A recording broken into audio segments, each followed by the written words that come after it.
Oh, yes, I see a thing that says broadcast is live. Hello, this is I'm just gonna start calling them week 5.5, week 6.5, because we're kind of in between week 5.5 of the 49er Noir live broadcast. I am Andrew Pasquini. I got Jason Aponte. You pointed correctly. I got it. I was practicing it as we were in the pre-show. But so here we are, week 5.5. A lot to talk about with the 49ers, with the game against the Dolphins. Hello, Bronze. And there is so much to talk about that we have some guests today. We do. So you guys know them. Your favorite, my favorite, Javi and Matt from the Fourth and Goal podcast. What up? What's up, fellas? How we doing? What's going on, guys? Thank you guys for jumping on with us and taking time out. We know you guys are hella busy right now and everything as well. We really, really appreciate that. And, with everything going on with, football, we know that you guys are super under, a lot of stress with all that stuff. So, but just thank you for taking time for us. Yeah, no, man, no problem, man. This is we've been working on this for 2 weeks now, so it's good to be here and happy to be on talking about this team and what the can I curse on y'all show? Yeah. What the fuck is going on? 49er. Well, we brought you on. We hope you would solve that for them. So that's why you're here, is to figure out what's going on. Yeah. Shout out to Mariah. Thank you for checking in. Here we go. Did I say hella? Probably. Yeah, you got me.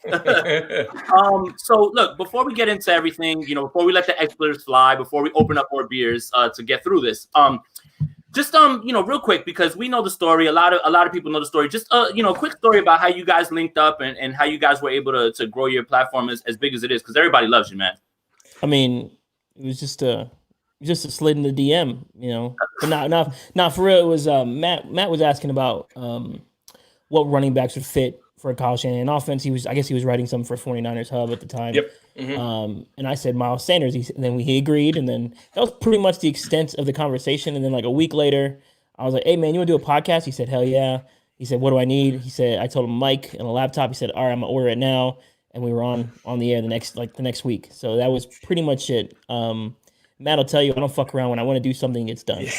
Yeah, and it's funny because if you go back and you listen to the first episode, it's super awkward because we've never actually spoken to each other before. It was all like text message and DM and stuff, and that's all it was. We'd never actually heard each other's voices before. So the first episode, it was right after Robert Kraft got caught with his massage parlor in Florida. So there's a really awkward happy ending massage joke to open up our first podcast, and it's so uncomfortable. I went back, I've listened to it like 10 times, and every time I just want to like, yo, Javi, can we just delete this episode? But we've told the story so many times, and we got to keep it up at this point. It's you got to break the ice somehow, and that's me. I'm super inappropriate at times, and it was just perfect. I love it. Robert Kraft getting the HJ. It's all right. HJ, a good old fashioned. I think the New York Post, when that case was thrown out, I think they used the headline like Robert Kraft gets off in massage parlor case or something like that. Yeah, that's about what I expected from that one. All right, Andrew, take it away. Let's do it. So do we want to dive into talking about the 49ers and what's going on with them?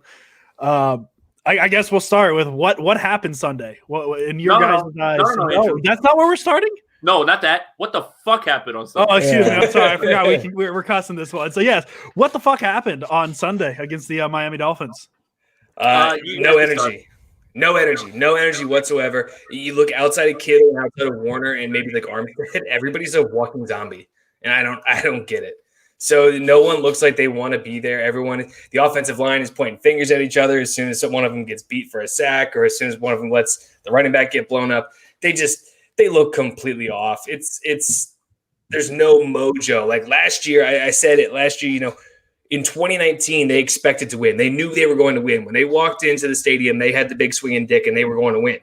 Mm-hmm. This year, they're trying not to lose. They're hoping they win. They're playing flat. That's what we saw in week 1. That's what we saw against the Eagles, and that's what we saw against the Dolphins. We went 2 games in New Jersey, Jason, in New Jersey. They go out and blow out the 2 worst teams in football. Cool. It didn't prove anything. Outside of that, they look completely flat and just like they're not ready to be there. I don't know what it is. And it's also, it's not even just the team too. Like the coaching staff feels flat. Like it almost feels like there's no juice in the stadium, and they're just like, whatever, you know. But yeah, Javi, talk to us. I mean, Jimmy said it. Bring your own juice in the offseason, and the guys that are doing that, you know, Raheem, Armstead, Fred, which is the best linebacker in football. I will stand by that every day of the week. You know, guys they're just flat. But you know, I think a lot of the air was sucked out of his team once Bosa went down, and I think everyone around the team knows that he's the best player on the team. Yeah. And when you lose your best player on the team, things just kind of fall apart. Beating up on the Jets and the Giants, I don't give a shit. Like those two teams, they suck. Both teams are going to fire their coaches. They're both going to get rid of their quarterbacks. They're restarting. They're in neutral. This 49 team was supposed to destroy those teams. You were supposed to beat the Dolphins. You were supposed to beat the Eagles. You know what I mean? And you come out. It's part of me feels like they're starting to come off like Kyle. Kyle's pretty arrogant. They're kind of smelling themselves a little bit too much right now, and they got punched in the mouth twice. That's the problem. Andrew? Yeah, I mean, for me, we talked about it last week. Was this Dolphins game was a must win almost just because of what the schedule was, and for where they were last year, a Super Bowl team. It's way too early in the season to have a must win game against the Miami Dolphins, and for them to come out as flat as they did, and I mean, it's almost like the games against the Giants and Jets. We saw the 2019 version of the 49ers because they knew they were going to beat the Jets and Giants. Yeah. Where I don't think we've seen that outside of those two games. I don't think they were confident they could beat the Cardinals. Something happened with the Eagles. I don't even know what happened, but it carried into Dolphins week. And now all of a sudden they have the I almost said St. Louis Rams, the Los Angeles Rams. And now what is a very, very must-win game, if that's even a sentence. So I guess where do they go from here? Where do you see them going? How do they fix this? Because they need to fix it probably yesterday. They needed to fix it today because the schedule, the easy part of the schedule is done, and they are 2-3, and now they're going to the hard part. How do they fix it? Where do they go from here? But that's what we were talking about this whole week, right? It's like this is a must win just because you this is the other thing. It was less of, you know what? I want to make sure that I say this correctly, but I almost kind of wish that, you know, like we just really wanted to see the 49ers offense get rolling, right? We don't want to have to depend on them getting rolling in this Rams game. Now that Aaron Donald's there and he's ready to kill people. You know, like that was the idea, is that you're trying to get this thing rolling, and Miami was the perfect spot to do it. And then, like, if they would have lost that game, but the offense would have looked good, yes, we would have had our issues, but at least we would have said, okay, you know, look at this, you know, this, and this, but we didn't get anything. You know, to have the Dolphins walk in and put 43 on our heads, that's embarrassing. And I'm tired also, I'm going to mini rant. I'm tired of being, I'm angry. We're angry. You were angry last week. Get it done. I'm tired of that talk. I'm tired of the talk. Do it. Everybody's angry. We're angry. You should be angry, but what does it mean? Nothing's happening. So, well, if anyone's angry, show some emotion on the field. Throw a helmet on the sideline. Do something. These guys look dejected walking off the field, whether it's the offense or the defense. It almost doesn't matter. There's no hype. They get a stop on third down, and everybody's kind of like, okay, cool. All right, punt team, let's go. And they're just like, what is this? I had more excitement when I was playing like Pee-wee football. Like, we got to stop on third down. We're jumping up each other, hitting each other in the head. These guys just like, I don't know, the play that stood out the most to me going back and rewatching the game was it was third and forever from Miami. And they run like the little screen to Gaskin or whoever caught the ball. And he almost gets a first down. And it was just Jaquiski Tartt makes a great play to stop him. But then like the whole team is just lazily getting off the field. Miami bum rushes the field with their punt team, runs the fake. And I was like, at that point, I was like, I want to turn this off, but I hate myself, so I'm going to watch the rest of the game. Yeah, that's what I did. But this is that's like the kind of thing that we've seen from this team is that there's no intensity and there's no desire. Like, I don't want to say no desire because I'm not a professional athlete, but the intensity seems lacking from a viewer's perspective when you're watching the game on TV. It's just they like Matt said, they just lack any type of just excitement, enthusiasm. There's just nothing there. I mean, maybe because there's no fans, but you're seeing teams like, you know, the Titans, they had 2 weeks off, the Tennessee COVIDs, and they'll go out there and blast the Bills. Like, they came out with electricity. They came out with some heart. You know, I mentioned this on Twitter, and I don't care what people have to say. They've been in my DMs and mentions all fucking day. But this this front office put doubt in this team before the season started. When you are public about your inquiry on a quarterback, when you go public that you shopped Jimmy Garoppolo or that you shopped for Tom Brady, you put doubt in this franchise, you put doubt in your own locker room, and that's probably one of the issues going on with this team. When you have a coach like Kyle Shanahan, who is a great play caller, I think he's a great head coach as well. I think he's top 5 in the league. But when you have these personal vendettas or whatever the fuck it is with Keller Witherspoon or Dante Pettis, you're going to see this type of reaction from these players too. So there's something else is going on with this team outside of just the injuries. There's just, we'll talk on the other side of this, but there's some shit going on. Yeah. All right. Yep. Andrew. Okay. So I want to. We talked about it a little before. Let's break it up because it's been a very negative week. Yeah, Let's say something good about it's the only 49ers. Wednesday, guys. Come on. I know that's new. I was following Twitter on Monday, and I'm just like, man, like there's still 6 days left in this week. What are we doing? Let's say something positive about the Niners. It doesn't even have to be particular about this team. The one example I had for Jason earlier was, hey, at least Chip Kelly's not the head coach anymore. That's my positive. I'll say Quan Alexander had his best game of the year. You did. Yeah. Javi, what's your positive here? Chip Kelly passed on Dak Prescott. I mean, Raheem Mostert had a really good day. I thought Raheem looked good. Raheem looked really good. He looked great. Get him the ball. Really good.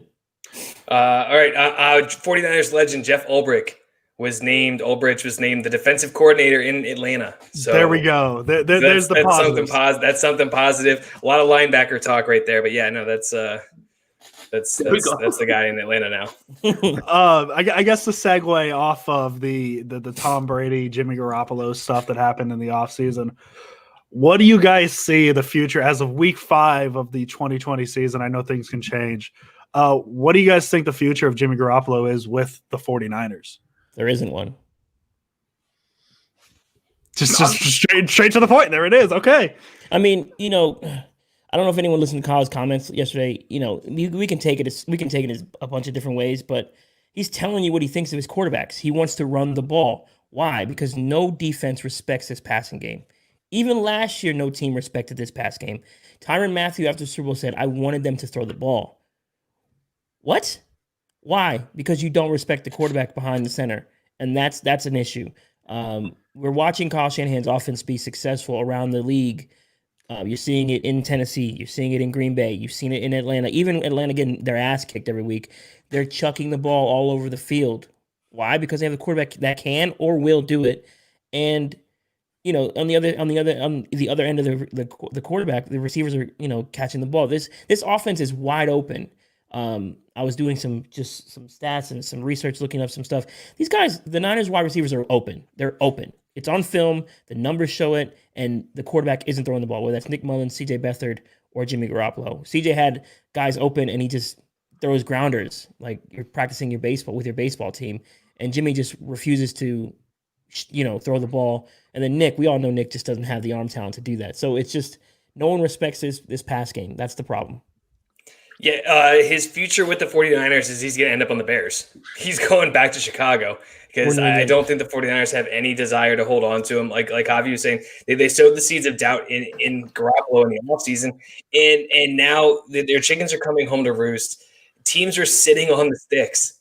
They're sitting on the sticks, and they're taking away the middle of the field. They're forcing Jimmy Garoppolo to either throw it down the field or outside the numbers, 2 things Jimmy Garoppolo is not good at. The blueprint is out on him.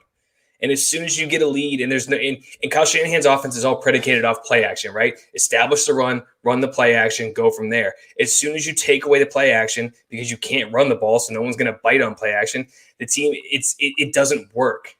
It doesn't work. It's like when the Ravens get down, right? The Ravens get down by a touchdown or 2, and then all of a sudden Lamar Jackson's offense is very, very limited because he has to throw the ball down the field, which isn't his strength. Jimmy Garoppolo can't throw the ball down the field, or he won't throw the ball down the field. I don't know which one it is. It's can't, won't, whatever it is. Javi said it. You look at guys like Tannehill. You look at guys like Aaron Rodgers. You look at guys like even Baker Mayfield. They let it rip. They throw the ball down the field. Give me LASIK Jameis at this point, because at least LASIK Jameis is going to let it rip down the field. Mm-hmm. I need a quarterback that's going to take chances. Oh, it's this way. Look at Andrew's face. Yep. He is so happy you said that. I'm a big Florida State guy. I'm a Florida State fan. It's been very rough the past 2 years. I'm sorry, but I will. Yeah, it's just give me a quarterback. Just give me a quarterback that is willing to take risks and willing to throw the ball down the field because it's not like Jimmy Garoppolo doesn't turn the ball over. He's not Alex Smith. He's not throwing 5 interceptions a year. He throws interceptions whether he pushes the ball down the field or not because he doesn't see the underneath defender. Right. So if you're going to throw the interceptions anyway, they might as well be 30 yards down the field. Look, take some chances. You have weapons. You have these guys. You have the weapons. The 49ers offense should be entertaining as fuck. It should be, but it's not because the quarterback play can't get it there. So last year we got mainly me because I kept questioning Jimmy's deep ball last season. Even as we're winning games. Oh, what's wrong with you? What you're just nitpicking. No, I'm not nitpicking because it's going to come back to bite us in the ass. And that's exactly what happened. And that's exactly what's happening. No one fears that deep ball. He throws a lot of ducks. Yes, he has some really good games. We can go back. We can all talk about the New Orleans game. Cool. He had a really good game that day. Great. He beat the Arizona Cardinals. They were atrocious last year. Great. The Rams 2 3rd and 16s. You don't want to live by that kind of shit. Like that's not common. Jimmy before those 2 passes was atrocious in that game.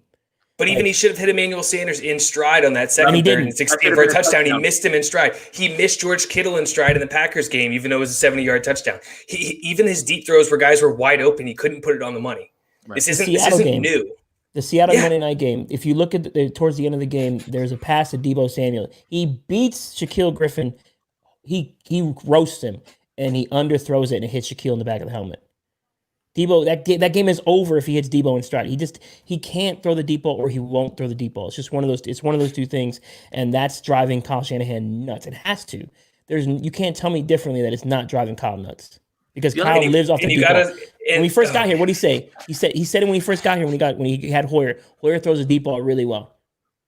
CJ Beathard throws a deep ball really well, but that's not really a good bar to set with Brian Hoyer and CJ Beathard. Like he would rather have a Matt Ryan. Matt Ryan has probably been his best quarterback he's ever had.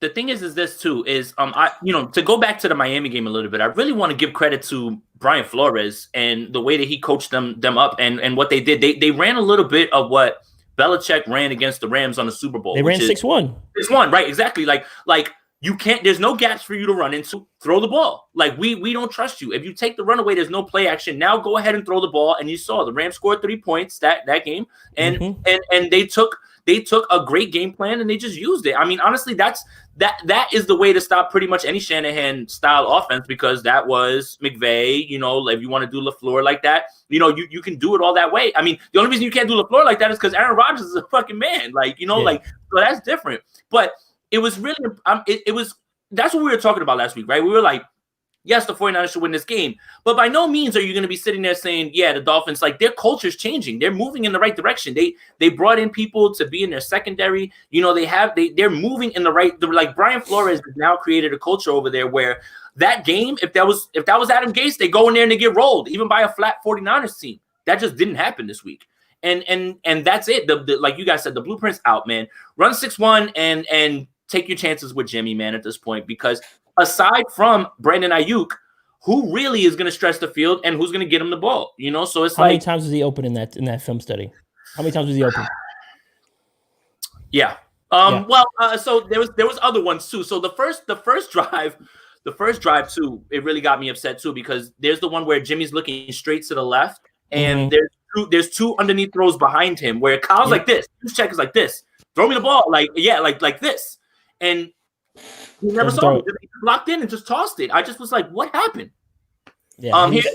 Here's a question that just came in for you guys real quick. So what's the plan in the draft? And I think I already see your man's name in here, Trey Lance.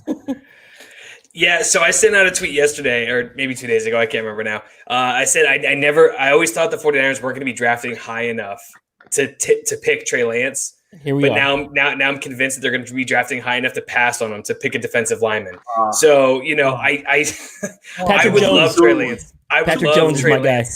I would love Trey Lance, but I don't know if he's a Kyle Shanahan guy. Kyle kind of likes guys he can fit into a box and that can run his offense and aren't going to deviate from that path. Javi talked about Matt Ryan being his best quarterback he's ever had. Matt Ryan isn't a scrambler. He can move. He could back in his younger days. He could move, but it was just to extend the play. he's not a guy that's going to move and scramble downfield. And I don't think that's what Shanahan wants. So as much as I want Trey Lance, as much as I've watched him tear up my James Madison University Dukes over and over and over again, I'm not going to get a chance to get him. I don't know what the plan is in the draft. I don't know if they sign one. Matt Ryan could be available in the offseason. I don't know. There's so many variables coming into this. Andrew? I just talking just the basic stuff I've seen on the draft because I haven't gotten too deep. I miss when I could, pretend the Niners were a Super Bowl team, this season and all that. And I was just like, hey man, like the Chiefs did with Clyde Edwards-Helaire. Travis Etienne at 32, man, he'd be a nice fit in the Niners. Be beautiful. It's not fun. Now I can't do that anymore because all of a sudden there's a million other problems they need to fix. So Trey Lance was one of the names that I've seen. There's another quarterback who plays in Wisconsin that may or may not be available. Do you think the Niners make a play at Aaron Rodgers if the Packers give any signal if he's available during the offseason? And what do you think that would take the 49ers to give up to get Rodgers? Rodgers is going to push his way out. Matt, you want this one? Yeah, me and Javi from two different places have gotten the same word on this one. Aaron Rodgers isn't on the move until after 2021. Okay. So he's going to be playing for the Packers this year. He's going to be playing for the Packers next year. And then after that, we could be looking at him playing somewhere else. Mm-hmm. I don't think that the 49ers tried this once. They tried this plan once where they were going to sit around. They were going to wait for Kirk Cousins. It didn't work. You can't sit around and wait for Aaron Rodgers because at that point you'll be getting, I think it's 37-year-old Aaron Rodgers. Mm-hmm. That can't be the game plan. That can't be it. So no, Aaron Rodgers is not, unless something drastic changes. And the way Aaron Rodgers is playing, it would be absolutely absurd to move off from him this year for Jordan Love.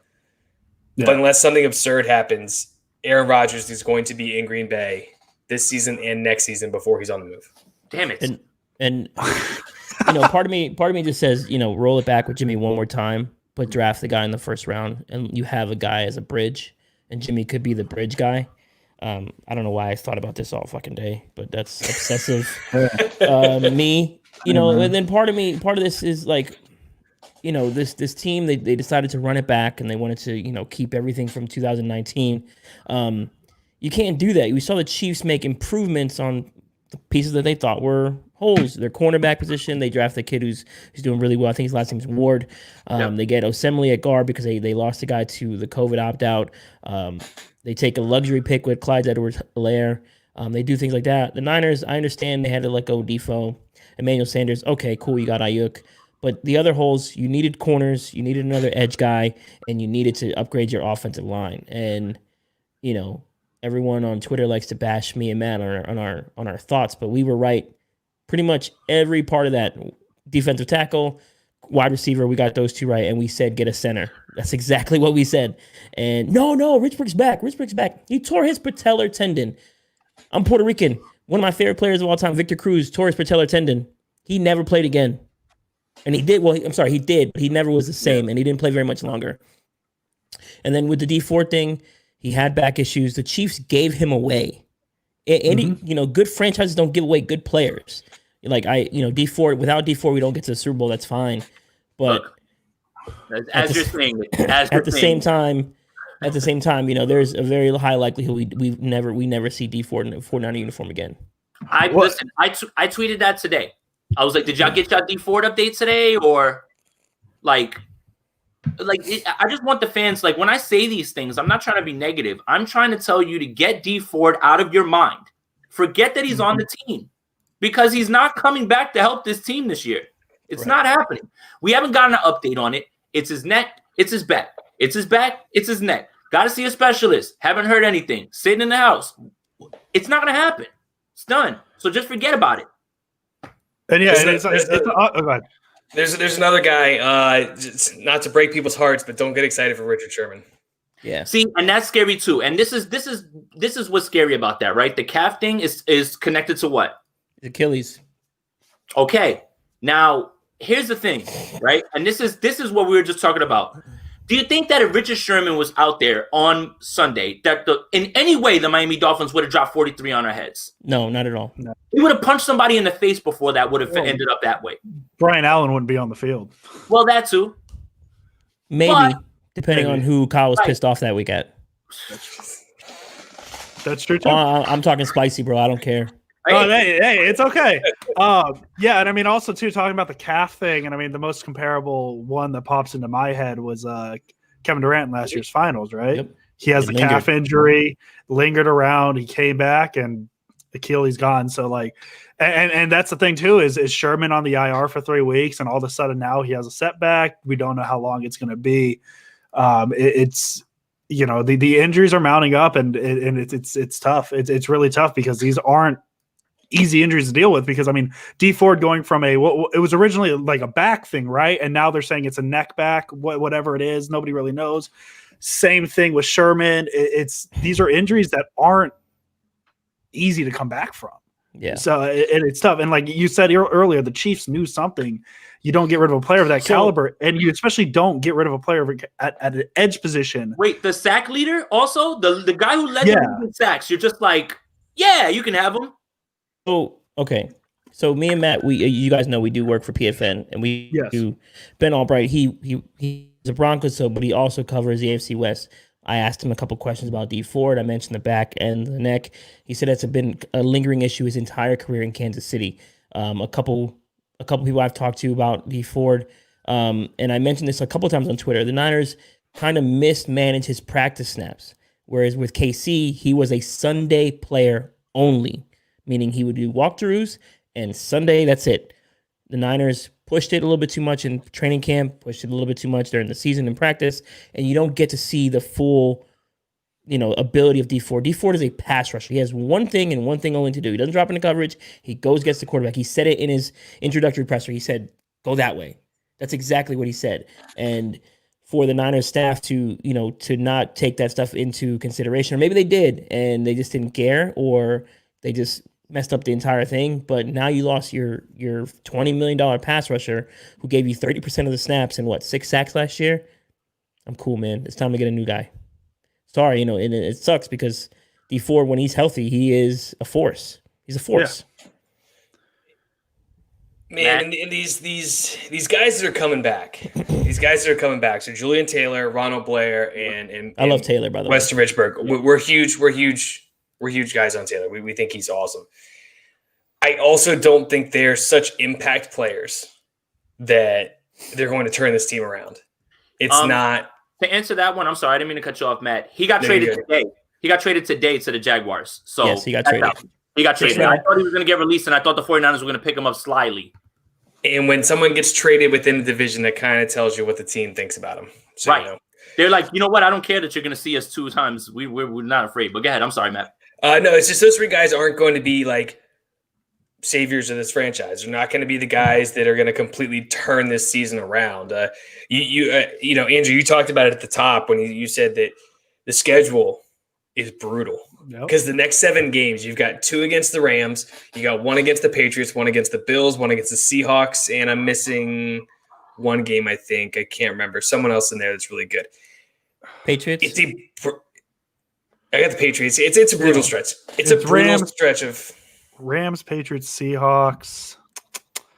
I forget. Saints, Saints and Packers. There we go. Saints and Packers. Those are the 2. And I don't want to say that they're not going to win any of those games, but on paper, they should lose all those games.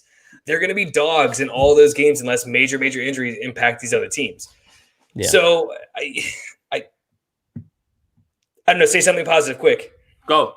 The all white jerseys they're going to wear on Sunday, probably one of the best in the league. Boom, positive. Hands down.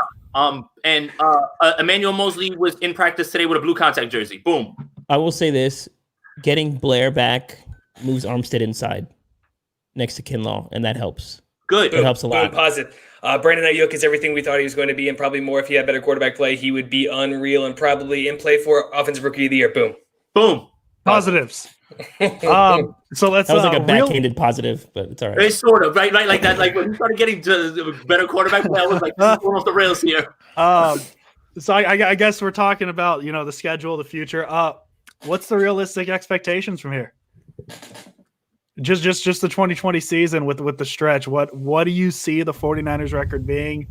And what is playoffs even remotely on the table to you guys? button. What are you realistic? Hit the button, Javi.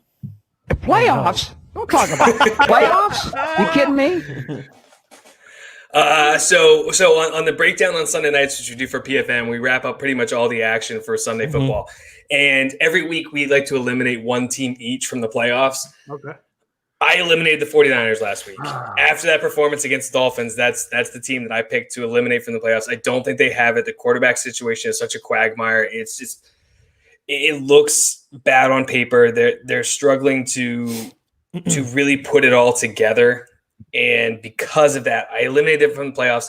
You look at the brutal rest of the schedule. This was the easy portion, right? They were supposed to go 5-0, and they were supposed to be rolling into this gauntlet. They're limping into the gauntlet. They're missing players at key positions. It's the 2018 49ers all over again. Yeah.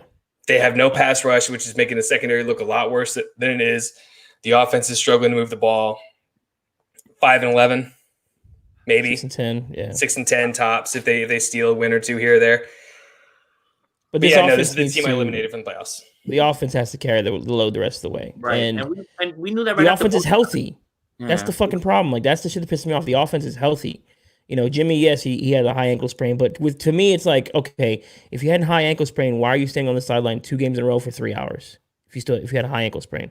If you had a high ankle sprain, why are you moving around okay in the pocket? And for anyone to say he wasn't, he was. And his footwork has always been bad. Go watch the film from 17, 18, and even last year, his footwork was bad. That's just who Jimmy Garoppolo is. And Kyle manufactures his offense. Everything is over the middle, up the middle for them to operate this offense. It's just the way it works. Jason, you watch a lot of film. I watch a lot of film. It is what it is. And the defense can't carry them this time. You know, all offseason I spent defending Jimmy Garoppolo. Then I met a few people, talked to a few people, watched a lot more film. And I'm like, okay, this is why these people have these thoughts on Jimmy Garoppolo. And you see it every week. Teams are going to sit on everything they throw. They're going to stack the box. Okay, run the ball if you want to. And we're going to bring pressure all the time. And that's what's happening here. You know, we watched Justin Herbert the other night escape sack after sack after sack and then rifle the ball in. I don't know what people are watching. Like, are we watching the same thing? That is a quarterback with a hose. You need that now in the NFL. You need a guy with some mobility. And I'm not saying you need to have Russell Wilson or Lamar Jackson. I'm saying you need a little bit of Aaron Rodgers movement and some Herbert arm. Like, that's what you need. Patrick Mahomes can do it all. Russell Wilson can do it all. Those guys are just elite level talents. They're 1A, 1B in the conversation. And then when you have guys like, and even the guys that are not the most mobile, at least Matt Ryan will move a little bit, and he has a cannon. So it's just shit like that. I like the comment just came in. Zach Wilson, BYU. I've been watching a shit ton of his film. I like that kid a lot. So I think he's going to be someone that the Niners would have some interest in. And to touch on that too, you know, the play I would go back to, and this was before, you know, last season with Garoppolo, was week 1 against Minnesota 2018, the touchdown to Pettis, where he got out of the pocket, put it in a place where only Pettis could get it to, and it was probably the best play of Garoppolo's Niner career.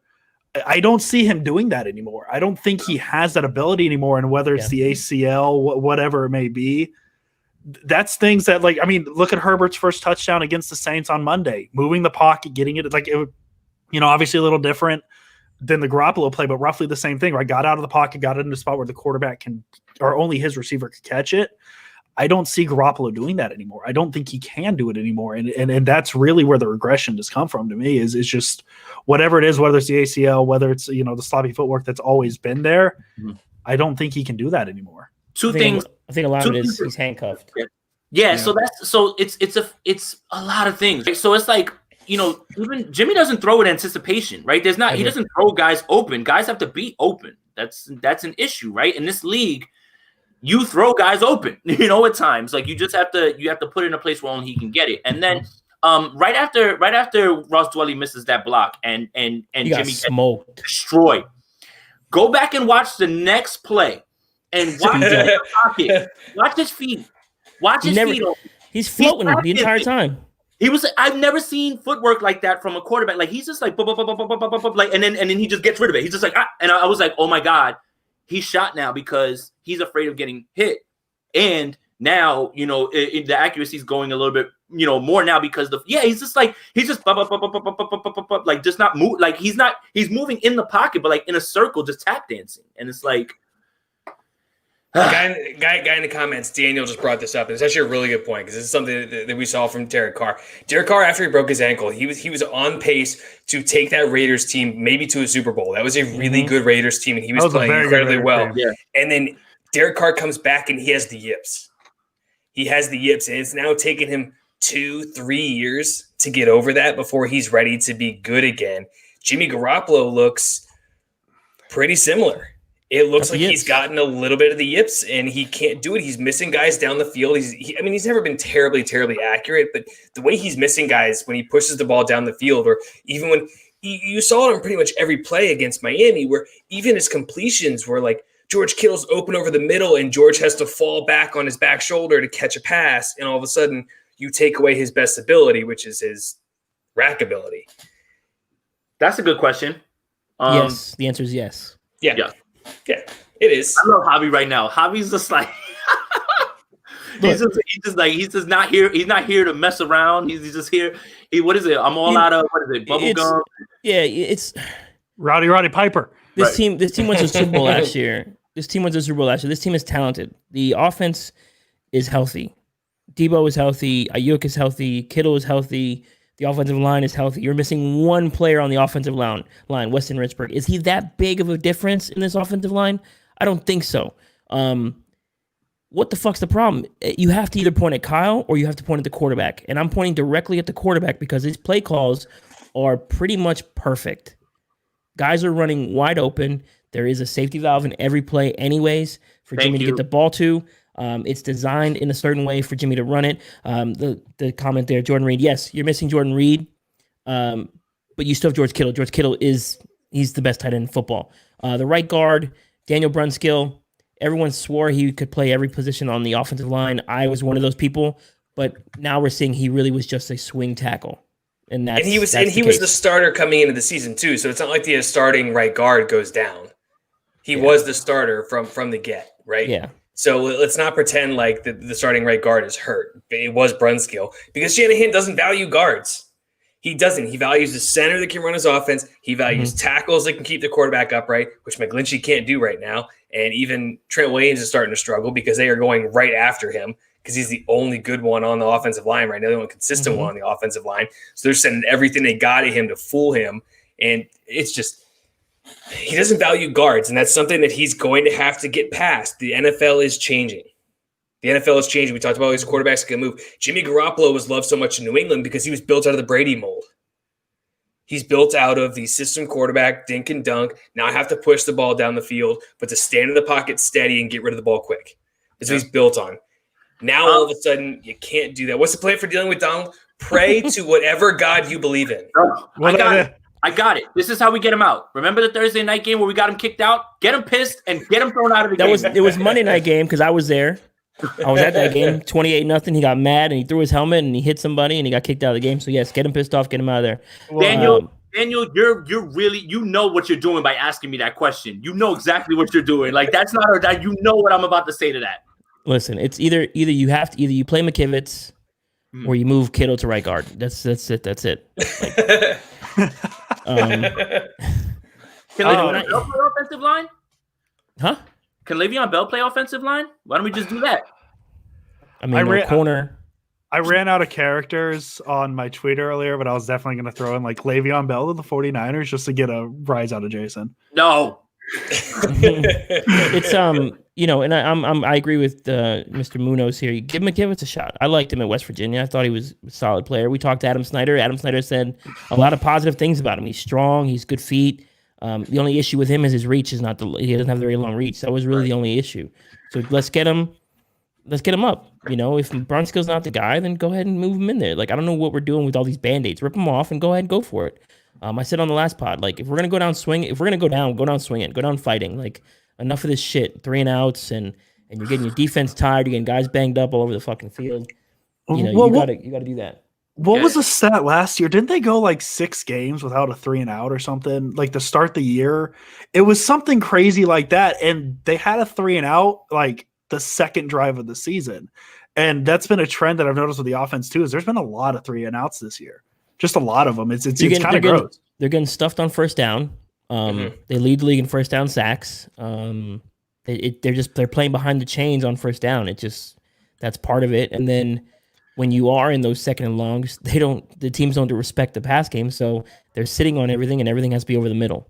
And I believe their third down average of yards to gain is the worst in the NFL. I think it's like 3rd and 8. It's like 3rd and 8. And again, if you're going to sit on the sticks at 3rd and 8 because you know where they're trying to go with the ball, you know they're trying to go to Kittle over the middle, you know they're trying to go to Debo on a slant, you know they're trying to go to Ayuk on a slant. It's not fucking rocket science on how to stop what Garoppolo is good at. Dude, and then the other thing is like, okay, so I love the running game, right? But I feel like they abandoned it because they were already in a blink. They were already 75. down. Right. But the thing is that was a Mostert little Texas route. It went for 6 yards in the air. Right. Yeah, longest completion was Mostert 75-yard. And that was what a slant on a one-on-one coverage with Isaiah Simmons. It was that Texas route, that beautiful Texas route that we know is all coming when the running back's to the right of Jimmy Garoppolo. Right.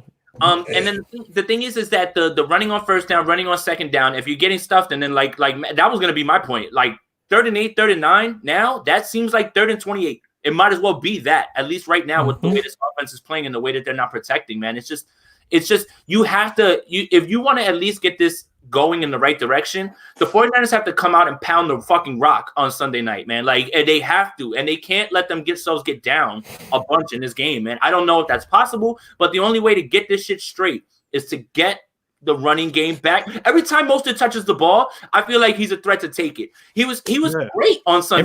Every time he misses, he high steps one guy or doesn't get tripped up on another. He's gone for 80. Like, it's just. When he gets to the open field, I think Trent Williams said he's like, when he gets to the open field, it's curtains. No one's catching him. It's over. Right. I had someone tell me that McKinnon's better than him, and I almost like smashed my phone in half. Like, I was just like, McKinnon at one point was not now. Not now. Right. That's just what I'm saying. And what another thing I'm getting tired of, with the fan base and in my mentions and in my DMs, this is not 2019. This is the 2020 49ers. Yes. That shit last year don't count. Mm-hmm. Yep. We stayed the same. What does Kyle always say? If you're not getting better, you're staying the same or getting worse. You stayed the same. You stayed the same on your roster, and now you look worse. Do we want to say something positive before we talk about the Rams game? Or? Yeah, me first. I love Kyle Shanahan's red hat. I loved it. He hasn't worn it this year. I don't think he has, at least. Has he? And he's not. No, he's not going to. He said something about it in the press conference today. No, he did. He was like, "I'm superstitious." He was like, "But I'm not that." He goes, "I live in reality." Yeah, he's not superstitious. He's just a little stitious. Right. Positive. Kerry Hyder has been an absolute godsend on the defensive line. He's been their best defensive lineman this year. Eric Armstead is playing very, very well, but Kerry Hyder is getting the numbers that you don't normally see from somebody like Kerry Hyder. So, big ups, Kerry. Andrew. They'll probably be favorites against the Washington football team. That's my positive. Yeah, you took mine. I was going to talk about Hyder, but you took mine. So I had to just pull one real quick. Javi, come on. George Kittle's dad's podcast is awesome, I guess. I need that link. I didn't even know that was a thing. So I feel like a lot of playoffs. Don't talk about playoffs. You kidding me? I feel like a lot of the Rams' strengths right now kind of perfectly match with the Niners' weakness. You got, we already talked about Aaron Donald, the interior line, Cooper Kupp. There's no K'Wan Williams in the slot. Jared Goff can move the pocket very well, and that's something the Niners always struggle against. Despite all that, tell me how the Niners can beat the Rams on Sunday night. You guys go. To me it's running the ball because the Niners are averaging 5 yards a carry. Rams are allowing 4.7. So you have to somehow trap Donald in the run game. Use those traps that we saw against the Packers in the NFC Championship game. Those type of runs. Run right at them. Wear them down. But you got to get in front of the sticks. On defense, you got to just pray that you made the adjustment that you made in the week 16 game, was it? Yep. Where you made the adjustment on all those golf rollouts, but you don't have Bosa this time. You don't have No, it really was just Bosa that game. Yeah. Yeah. And the thing with Jared Goff, I think I read a crazy number. Like with a clean pocket, he averages like 11 yards per attempt. With a muddy pocket, it's like 3 yards an attempt. So you got to get in his face. But the Rams issue, they corrected their issue by developing their young guys, and Andrew Whitworth is playing really good left tackle right now. So it's gonna be a tough game. I just tweeted that the Niners are winning on Sunday, and that's mostly because of Vegas. I think there's always some shit with Vegas. I'm one of those people. I have superstitions about that kind of shit. So see, that's what I was going to ask you. Why is it like, look, on the outside looking in, right? Anybody who just watched what happened last week and has been watching the Rams this year, 3.5 seems really, really, really close, man. And that's kind of what's got me a little like positive about this game and how it can go. The thing I'll say about what the Rams are doing really well this year and what I noticed, because I actually watched them instead of breaking down the Miami film. I was like, all right, let me just go watch the Rams, at least, right? Yeah. What they're doing on the rollouts is that they've added another outlet on the backside for Goff. So it's like he gets to look 1-2, but there's always a safety valve in the middle of the field for him now to throw back to. So now he has somewhere else to go with the ball. So Sean McVay, give a lot of credit to Sean McVay, right? He could have packed this shit and went home last year after, the way everything went and the way that everybody was like, oh, well, 1 year wonder. He's added a nice little wrinkle in there for Jared Goff to hit easy throws and keep them moving, man. I really, really like. It's so weird, but it almost feels like, and I saw this throw down on Twitter. I'm not going to make it seem like it's my thought, but this almost feels like last year for the Rams, right? The Rams are off the Super Bowl. They went 9-7, and everybody was like, whatever. This might be maybe our year like that, where this is the year for us. The Rams had injuries, the Rams had issues, and the Niners have injuries, and they have issues. It's just, it happens. I have to give a ton of credit to Sean McVay, because Sean McVay, I've been one of his biggest detractors for the sole reason that I didn't think he could adjust. I didn't think he could make adjustments. I think he struggled when it came to not just in game, but over the course of a season. It feels like he has his game plan, his game A. He's going to slam his head against the wall, trying to make plan A work over and over and over again. It's something we saw in the Super Bowl against the Patriots. Mm-hmm.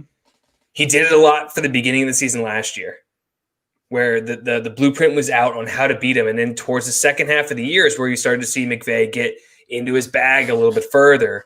And this offseason, he went home, he practiced his lines for Hard Knocks, and he got all the way into his bag because his offense is humming. And like Javi said, Jared Goff with a clean pocket is an absolutely elite quarterback.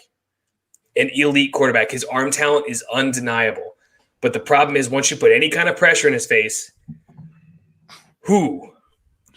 he is rough. He makes some silly decisions. So the only way the 49ers are going to win is to keep pressure in his face. I don't care where it comes from. I don't care if it's blitzes. I don't care if it's just Kerry Hyder. Jamar Taylor. Jamar Taylor got He's a been sack very good. on one of his first. He got a sack on like his first snap of the first snap of the year against the Eagles. I know everybody's like shitting on Salah, but like I have to say that like he's trying his best to manufacture pressure. Like and if blitzing wasn't his style last year, but now he's trying. Like he's has no choice. Yeah, I know. So so for all the why aren't you adjusting? He's adjusting to his personnel. He's trying. He's missing his top 2 pass rushers. He's missing his top 3 corners. He's missing. It's just. He's missing an all-pro defensive tackle. Has been replaced by Javon Kinlaw, who's actually played really well this year. So please lay off Javon Kinlaw. That's a positive. He has. Yeah, it's positive. Yeah, Javon Kinlaw has been very good. The rookies have been good. Lay off Salah because he doesn't adjust super well during the game, at least until halftime. It seems like after he comes out from halftime, he resets in the locker room. But he's doing the best he can with what he's got. And it's like I said, it's back to 2018 San Francisco because they're missing the pass rush. And the lack of a pass rush is going to expose the rest of your defense. I don't care.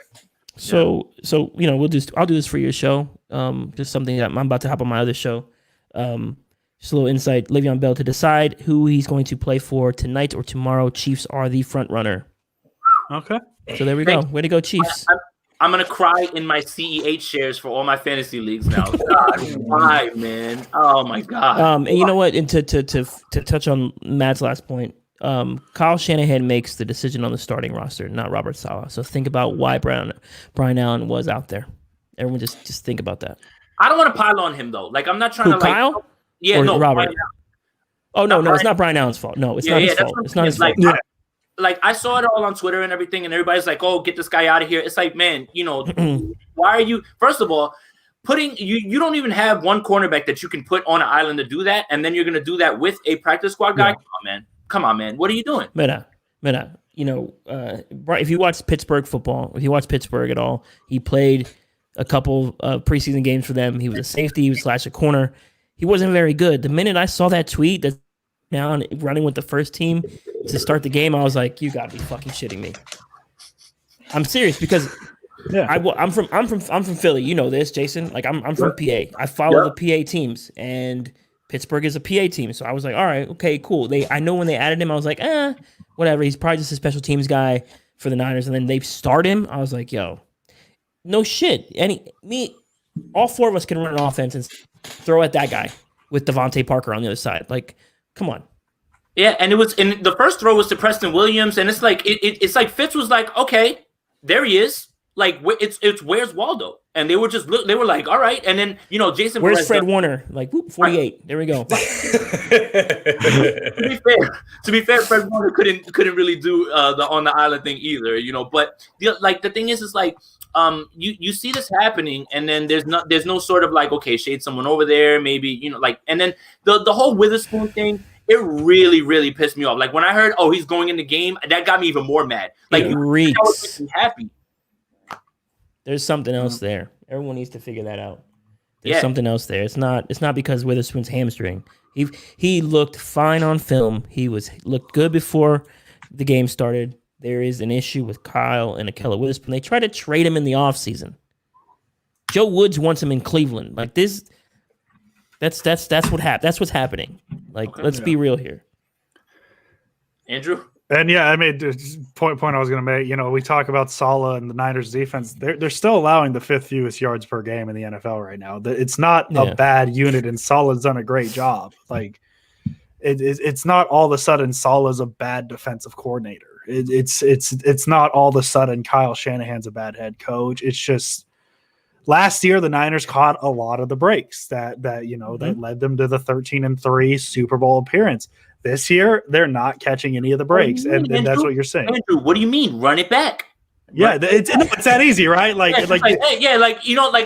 I'm in Miami, and the 49ers fans, don't worry. I was like, get out of my fucking face right now. I was like, get out of my face. We'll be right back. I was so mad. In theory, it's that easy. I think we all fell for it, though. The revenge tour, the run it back, because we just saw this team literally dismantle everyone on their way to the Super Bowl.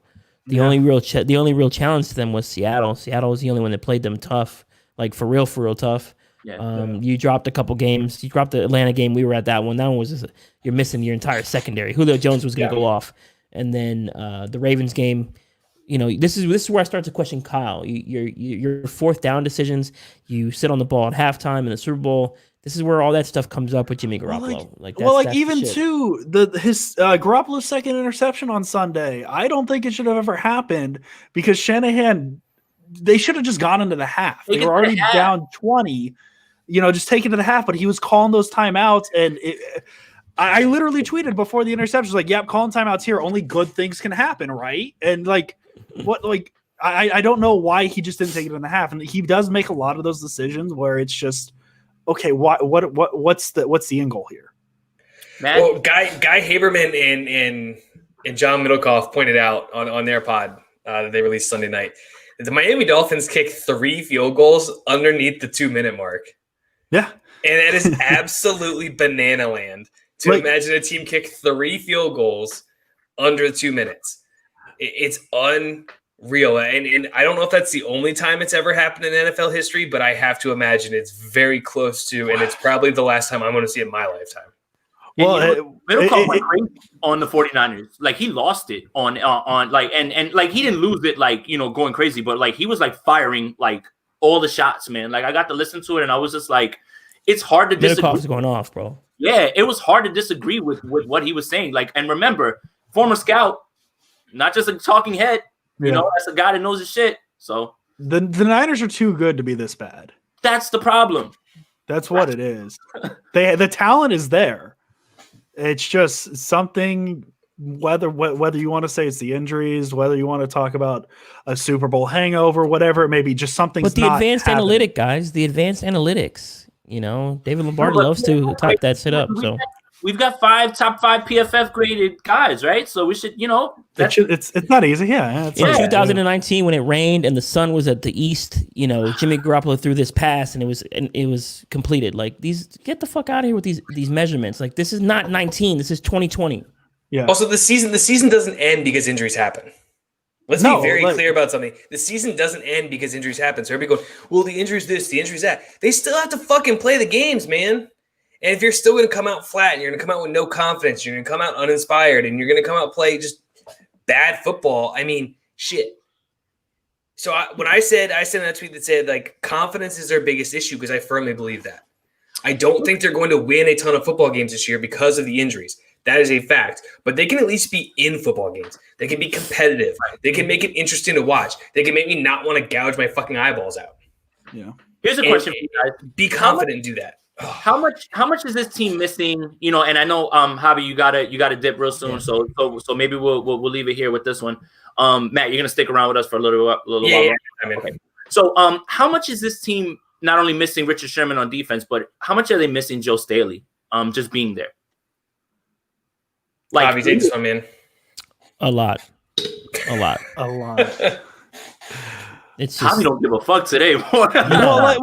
My thing is like a lot of tweets were like, oh, well, there's finger pointing going on with Trent Williams and Tomlinson, and it's like I don't think any of that. Like Trent Williams is a very good player. He's a very good tackle, top 5, whatever you want to say. These issues don't come up if Joe Staley's there. Plain and simple. It's a veteran guy who's coming in, essentially learning. I know he was with Shanahan in Washington, but it's different now. He's different guys, different things like that. And Staley's leadership was there. You notice it. You see it. You see it every Sunday right now. Yeah. You saw it in his tweets. He's like, what is this shit? Like, and then he's like, get ready. He's like, get ready for this epic comeback. Literally 2 minutes later, never mind. No. Like, he sees it. And that's the thing about the finger pointing, right? And here's the thing too. Like, all right, here's some positive, right? Here's positive. A lot of these O-line issues are miscommunication. Guys don't understand where they're supposed to be. And then, the thing about pressures and stacks that I think I learned this week is if the quarterback runs right into the guy, you get credited with the pressure. Or if the quarterback doesn't do the right thing and you get credited with the quarterback hit. Like sometimes without the all 22, which is it's that doesn't lie. Those stats can lie to you. But, sometimes you're just like, why did he move that way? Why didn't he move this way in the pocket?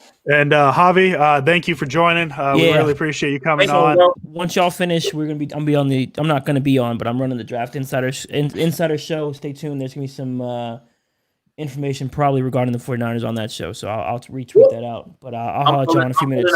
I'm going to get that too. I'm pulling up. Hey, thank you for coming on, man. Oh. All right, I'm gonna change it. You gotta read it. There we go. I was like, man, not centered, man. I gotta readjust it. Now, going back to Staley though. So me and Javi talked to Adam Snyder quite often. We've had him on the pod a couple times, and Adam's such a cool dude that if we have questions, we'll hit him up. Hey, Adam, what's going on with this? And we asked him, what's going on with McGlinchey? Is it possible that losing Staley has affected McGlinchey? And he said, yeah. He said, when you lose your best friend on the offensive line, when you lose that guy that was your mojo, your karaoke partner, whatever else you want to do, that can mess with him a little bit. And I think that McGlinchey is one of those guys not playing with confidence. So I know he came out and defended himself in the media today. And he said, if you look at my tape, I'm having a good year. I don't think he's having as bad a year as some people are saying he's having. Good is not a good year. Good's not the word, especially when the plays that you're getting blown up. And in the plays where you're at your worst are causing turnovers, are killing drives, are giving up a massive sack. It's just good is not a word. Good is not the word I would use. And I think Staley's absence has messed with him a lot more than I think people are willing to talk about. Just because offensive linemen are weird creatures, man. They are weird dudes. I love Adam Snyder to death. I love him to death. I love talking with him because he is from a different planet. And the way those guys operate is just so different. Because you got to be trained to be a lineman. Everything mentally, they process everything differently. They see everything differently. And they're incredibly smart guys. Offensive linemen are super smart. They're not gotta get quarterback. No, they are very cerebral players, but they are just a different breed, man. It's like you ever talk to a professional baseball player? Those guys are nuts. They are nuts, but they're in their own world. They're incredibly smart. Well, it's almost like that baseball reference, right? It's almost like relief pitchers, right? Like you could have the best relief pitcher one year, and the next, like Blake Trinan with the A's, right? He was the best closer in baseball in 2018, and 2019, nobody knows what happened. And I feel like with the offensive line, it could be very much like that as well, where you're the best guy. I mean, a few years ago, the Cowboys, they had the best offensive line in football. And I mean, I know they're still good, but they're not what they were. Smith's not there. Collins is not there. All those guys are like out of there, And so it's, I feel like offensive line is just like the relief pitcher in baseball. It's just 1 year that it could click and really work, and 1 year it won't. And it's tough. It's hard. And I mean, you look at how teams build. I mean, the importance of the offensive line to an offense is you talk about, you want to build a team middle out, not out middle. And it's obviously important. I'm saying very obvious things right now. I know, but it's not as obvious as you think when you're on Twitter. That's true. I mean, Twitter's a whole nother. I really I don't have the clout, the pull, man. I just want one positive Twitter day for Niners Twitter this week. That's all I want. Nope. I don't need people yelling about how bad this team is. Like there's still positives to take from this team. So say something positive. Go, Andrew. Kinlaw, he's been good this year. Fred Warner's been very good. Mostert's been good. Like there's little parts that have been good, and I feel like it just gets lost. Jason Verrett healthy and playing maybe the best football of his career. Yeah. I'm enjoying what Jaquiski Tartt is doing this year a lot, honestly, and I think that's being overlooked in the secondary. I think because everybody's just focused on, pointing out all the bad things that Jimmy Ward's doing. That's sort of backhanded too, a little bit. Well, okay, let's get it back to the good compliment. We forget how good Jordan Reed was in this offense. Right. He was really good until he got hurt. I mean, it's just something's not clicking, something's not there, and the Niners, as I said, they need to figure it out this week, or else this season's lost, plain and simple. Because with the talent, like I was talking to Jason last night about it, with the talent they have and the way things are going, this next 5 game stretch, you could tell me they'd go 0-5 and I'd believe it. But with the talent they have, you could tell me they somehow pull together and go 5-0 in this 5 game stretch, and I'd still entertain and be like, yeah, I could see that happen. I know it doesn't sound very likely, but they're a good football team, and that's the thing that's just mind numbing. Is this team did not turn bad in one off season? They went from hunter to hunted, man. Right. Yeah. They went from underdogs, pretenders. We don't belong here. All this like the Eagles did when they were in their dog masks up against the Patriots. Like they're the underdogs. No one believes in them. All yada yada yada. To all of a sudden, all right, they're on top and they're getting everybody's best shot. Every week, because everybody wants to tear down the king, and right now, that's what the league's doing to them. They're just not ready for that punch. And so it's about an hour, right? So I guess we should just do you want to do prediction for Sunday? And why do we have to wait all day for this game on Sunday? Like, hey, whoa, hang on now. No, I know you love the song. You knew exactly where I was going. There's something about it's like as the day progresses, my anxiety builds for this because all eyes are going to be on this game, and I am definitely afraid of throwing up an egg on Sunday Night Football, especially given everything that's going on with this team. But I think the 49ers are going to come out playing like a desperate team, playing like a team that knows what is at stake and knows that they don't want to get rolled by a division foe on national TV. So, look, let me be positive. I think the 49ers have a chance to be competitive in this game, maybe even win it. My prediction, they're probably not going to win this game. If I had to guess. I don't want anybody to kill me for it, but unfortunately, that's just how I feel based on what I've been seeing. Aaron Donald is going to have his way, probably with Lincoln Tomlinson and whoever else tries to get in his way, man. And he leads the league in sacks. It's scary, man. It really is. Goff, Woods, Kupp, Gerald Everett now.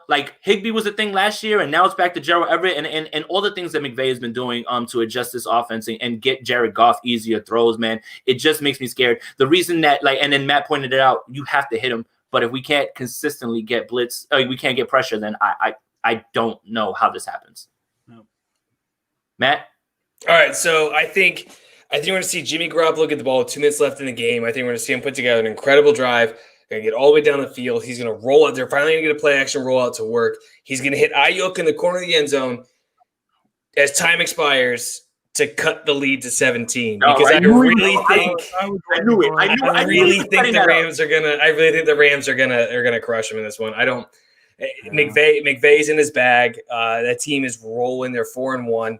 Hey, you said it. Aaron Donald is just too much to handle. The injuries in the secondary, the injuries along the defensive line. It's a perfect storm for the Rams to boat race the 49ers. And I'm just, if they're even competitive and make it worth staying up past my bedtime because I live on the East Coast and my alarm goes off super early Monday morning, just be competitive. That's all I really want. Just give me something that's worth watching on Sunday night because that's really all I can hope for. That's what I was looking for. I'm probably closer to Matt than I am Jason on this one. I've tried to draw up in my head just ways the Niners will be competitive in this game, but I'm just out of answers. I'm just out of answers on it because Aaron Donald, he's probably the best player in the NFL. He can take control of a game from that defensive tackle spot. The interior part of the offensive line for the 49ers has not been great. And I want to picture it where, yes, they're going to be competitive in this game. But like the fact that you guys said the Rams are only 3.5-point favorites in this game, I was very surprised by that. Division game. Yeah. I guess if I had to pick a score, man, I'll go 34-20. Like that's my final score prediction. I think 2 TD wins. 2 TDs. If I had to give a bold, I don't know. Like I don't even know. Like bold prediction. Like I want to be really. The bold prediction is the 49ers win the game. That's your bold prediction. Yeah, I guess. My bold prediction is Carrie Underwood saying, "I've been waiting all day for Sunday night." Still going to hit hard because it hits different when your favorite team is playing in that game. Not when you're feeling like we are. That shit does not slap. It's not the same thing. That shit is not a slap. Okay, I got a very off-topic question, and we could end it with this. You mentioned the crowd, the no crowd. Maybe it's a little different. And I've been running on this idea that if there was a crowd in week 4, the Eagle game, the Niners would have won that game Probably. strictly off of Ayuk's touchdown. That is probably a true statement. Yeah. That's probably a true statement. That Ayuk touchdown was so goddamn electric. And watching him just sky over and a small little plug, we're selling Air Ayuk hoodies, T-shirts, stuff like that. Part of the proceeds are going to the California Wildfire Foundation. So please get those in there. You can find the link on our 4th and Goal podcast page, also on mine and on Javi's. But it's that touchdown was so electric that I have to believe that Levi's would be rocking. Yeah. And it wouldn't stop from there. Carson Wentz would come out and just have all that noise. It probably is. That's probably an attributing factor why they're 0-3 at home.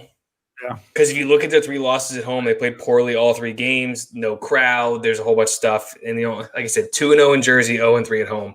I need them to turn it around at home at some point because I just don't want to hear an offseason where, the Niners had as many wins in New York as they did in Santa Clara. I saw it tweeted out, and I wanted to be like, I'm about to report you to Twitter for that. Well, of course they have 2 wins in New York. Did you they weren't playing the Bills? They were playing the 2 bad teams. Oh my God, they play the Bills this year. Yeah, but not the Bills. It's in Santa Clara. Good God! Because I was my old man is part of Bills Mafia, and we were gonna look up and go up to that game in Orchard Park because I went to one last. I went to. This is a complete side note. I went to a Bills and Washington football team game last year. I took my old man for his birthday, and they had an actual wrestling ring. Like a no shit wrestling ring in the parking lot, and it's about 15 degrees outside. We're all slamming Labatt Blues because it's Canada basically, and there's guys out there shirtless, body slamming each other on this wrestling ring. It's nuts. If you get a chance to go up to Orchard Park and tailgate with Bill's Mafia, please do it. I want to. Please do that. I don't want to go when the 49ers are playing. Like, I'll go to a neutral game. I went for the football team. I was wearing my 49ers starter jacket, and I was getting a bunch of love just because people were like, yo, 90 starter jacket, what up? no one's mad at me, but it's a great group of fans. They weren't even mad at the Washington fans up there. So even if they are playing the 49ers, please go up and enjoy that, because that was just so much fun. That's my bold prediction for later in the season. That game gets flexed out of Monday Night Football. Oh, they can probably flex Monday nights now. Oh man. No, it's December 7th. So that's when they get to the point where they start moving things around. Because games that matter more. To get more interesting games. And I mean that you got to look at that one right now, because that's week like 15, I think. Week 14, somewhere in there. I know it's December. I mean, that could be a candidate for, especially if the Niners continue the way they are. Like, I think that's the last game of the brutal stretch, and then they play the Washington football team, whose defensive line has been playing really well. So I don't know. We'll be there. The sad thing is about that, the brutal stretch, it ends with Buffalo. The Washington football team, they play them, and then they go straight back to the Cowboys, which they're a lot less scary now, unfortunately. I would much rather face Dak than Andy Dalton. They end the season with Dallas, Arizona, Seattle. So like they get that 1 week break of Washington football team and then just right back into it. So it's tough to be positive about it. So right. So look, say one more thing positive and then we'll get on out of here. You go first, Andrew. I'll go back to what I said earlier in the group chat, that Monday night game against the Packers, the CJ Beathard game. That was Kyle Shanahan's best look. He was pretty swaggy that game. I'm not gonna lie. He had all the black. All black in Green Bay. Oh man, I'm gonna tweet that. I'm gonna tweet a picture of him. There you go, Matt. The state of New Jersey is terrible. Sorry, Jason, and the 49ers are 2-0 in that state. So positive. But saying that, I'm aware. I live here. I know it's terrible. Everybody's like, oh my god, that turf. I'm like, it's Jersey. Everything's worse in Jersey. I get it. Positive. I'm trying. Raheem Mostert looks great every time he touches the ball, man. Like, just give him the fucking rock, man. Stop messing around. But hey, thank you to everybody who tuned in. This is clearly our highest, viewed show. A lot of interaction. Appreciate you guys. Matt, tell them where to find you if you guys don't know, where with the podcast and everything. Yeah, no, guys, thank you, Andrew, Jason. Thank you so much for having us on, man. This was a ton of fun. I know Javi had to run to go big time us and go work with Tony Pauline over at PFN. But you can find our work at PFN 365 on Twitter, at 4th and Goal Podcast. I'm at Matt Barr _ at Javier Vega _ instead of the A. He's got an underscore because _ gang. Somebody get Matt Barr. Can we start it instead of oh my god, it was Hey George Kittle. Now it's gonna be like we got to do hashtag get Matt Barr's _ taken off. Yeah, so there's a Matt Barr actor, and it's his Twitter account. He hasn't tweeted in like 3 years, and I've got more followers. I'm way more active because I have nothing better to do with my time than sit on Twitter. And no, it's. I've tried reaching out to the guy on like Instagram and stuff. Nothing, crickets. So I don't know. This actor guy. I know exactly that feel because, as weird as it sounds, there is an at Andrew Pasquini. Andrew Pasquini, right? There is an at Andrew Pasquini, and he hasn't tweeted in it's just some dude who lives in Italy, and he hasn't tweeted in like 6 years. I've legit emailed Twitter like, hey, can you give me this at? Because I'd rather have that than that, but nothing. I know exactly how that is. See, I had to put 2103 on mine, because it said there is a Jason Aponte out there. I don't know if he's active or whatever, but I'm gonna send him a nasty DM, yo, give me my shit. Matt, thank you so much, man. We know absolutely how busy you guys are and how much work you guys put in. You guys do a shit ton of work, man. You guys really know what you're talking about. So, guys, if you aren't listening to their podcast, you're not checking them out, please do follow them. They're great follows on there as well too. Sometimes I just go through their tweets and I just like reading the replies, because right now this season is mute this conversation season.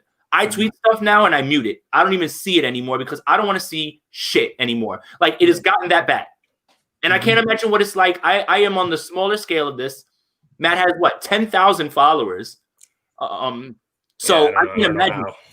Well, my thing is, it's you want all these followers, and then when you start to get them, you really start to see the ugly side of shit. And it's I kind of liked it when I lived in anonymity, completely, where nobody gave a shit.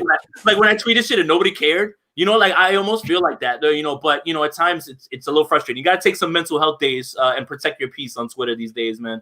Yeah, I'm gonna set my notifications for every tweet you send, and I'm just gonna start mashing the retweet button on all your stuff, so it goes out to 10,000 people do that for nonstop. me. Let's do it. Do it for me. Let's go. Let's just be like, yo, this guy is not funny. Why is he trying to be funny? Too, Matt. Like, and you know what's funny is like, and we'll leave on this, right? I was gonna tweet out the D4 thing, and I deleted it like 3 times. Where I was like, I don't even want to send this out because I know this shit. And then finally, I was like, you know what? Fuck it. I was like, eh. And then of course. So what's the update? I'm like, the update is there is no update. Like, that's the point, you know? Like, and then people are just like, you know, like one guy's like, oh, is it your opinion or that he's not coming back?